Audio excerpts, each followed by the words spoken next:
একসময় ঝুট কাপড়কে আবর্জনার মতোই ফেলনা মনে করা হতো, তবে এই কাপড় আর ফেলনা নয়, এই ঝুট থেকেই তৈরি করা হচ্ছে বিভিন্ন রকমের পাপোশ। পড়াশোনা শেষ করে চাকরির পিছনে না ছুটে এই পাপোশ তৈরির কারখানা করে ভাগ্য ফিরিয়েছেন নওগাঁর শাহিন হোসেন নামে এক যুবক। শুধু তাই নয়, এই কারখানায় নারীরা কাজ করে বাড়তি আয় করে সংসারে এনেছেন সচ্ছলতা। নওগাঁ প্রতিনিধি রায়হান আলমের রিপোর্ট, জানাচ্ছেন আসিফুর রহমান সাগর।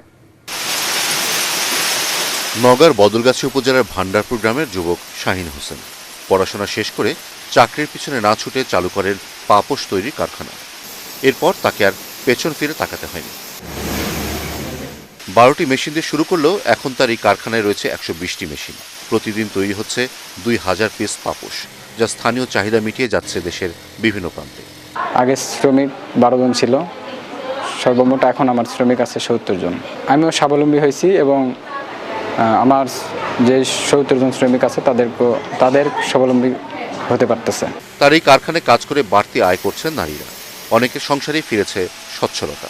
ফ্রেশ তৈরি করি, ডিজাইন দিয়ে তৈরি করি, টেবিল ম্যাটস তৈরি করা হয়। যা বেতন পাই তা দিয়ে আমার বাচ্চা কাচ্চা এবং সংসার চলে, আবার হাত খরচও চলে। তরুণরা এ ধরনের উদ্যোগ নিয়ে এগিয়ে এলে স্বল্প সুদের ঋণ সহ সব ধরনের সহযোগিতার কথা জানান বিসিকের এই কর্মকর্তা।